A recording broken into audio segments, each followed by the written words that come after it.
34 নম্বর আয়াতের মধ্যে আল্লাহ বলছেন, যারা আল্লাহর রাস্তায় দান করে তারাই হচ্ছে মুত্তাকি।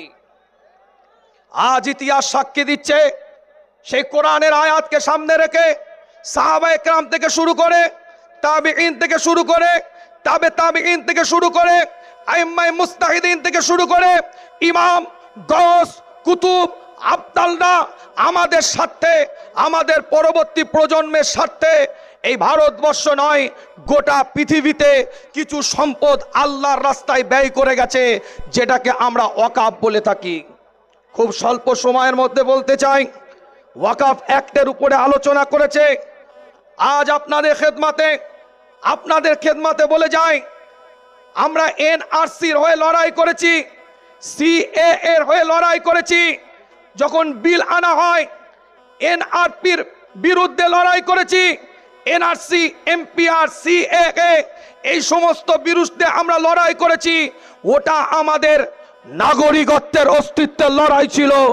আজ ওয়াকফ বিল যদি মেম্বার অফ পার্লামেন্টে সমকমিতার মতন নোংরা বিল যেমন পাশ করা হয়েছে, পরকীয়ার মতন নোংরা বিল যেমন পাশ করা হয়েছে, সেই রকম যদি ওয়াকফ বিল মেম্বার অফ পার্লামেন্টে পাশ করা হয়, মনে রাখবেন আমাদের লড়াইটা তখন ঈমানের অস্তিত্বের লড়াই দাঁড়িয়ে যাবে। আজকে ছোট্ট করে বলি, এই কলকাতার বুকে মোহাম্মদ আলী পার্কে ইতিহাস সাক্ষী দিচ্ছে।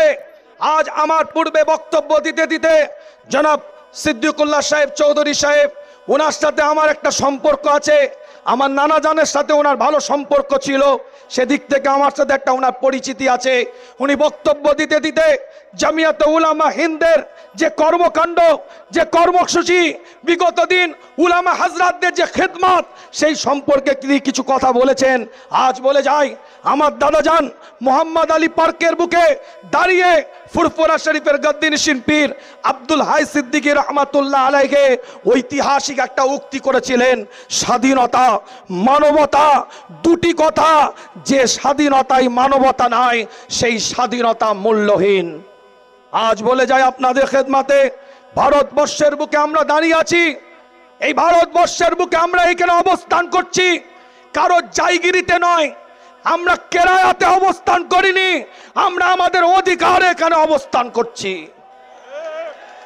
जिस दिन तक इस धरती पर ख्वाजा मोइनुद्दीन चिश्ती रहेगा, जिस दिन तक इस धरती पर निजामुद्दीन औलिया रहेगा, जिस दिन तक इस धरती पर कुतुबुद्दीन काकी रहेगा, जिस दिन तक इस धरती पर मुजद्दिद अल-फिसानी रहेगा, जिस दिन तक इस धरती पर फुरफुरा पीर मुजद्दिद ज़मान रहेगा, जिस दिन तक इस धरती पर हाजी इमदादुल्लाह महाजिर मक्की रहेगा, उस दिन तक मुसलमान इस धरती पर रहेगा।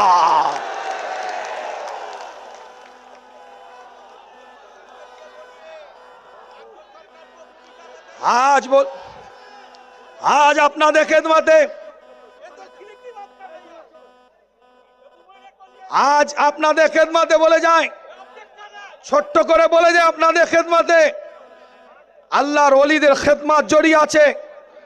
আজ বলে যাচ্ছি আপনাদের খেদমতে, আজ ওয়াকফ বিল যেটা আনতে চলেছে, আজ ওয়াকফ বিল যেটা আসতে চলেছে, এই ওয়াকফ বিলের বিরুদ্ধে আমাদের লড়াই থাকবে। এটা আমাদের ঈমানি অস্তিত্বের লড়াই। তার জন্য আমাদের একতা হতে হবে, দলবদ্ধ হতে হবে, একটা প্ল্যাটফর্ম তৈরি করতে হবে।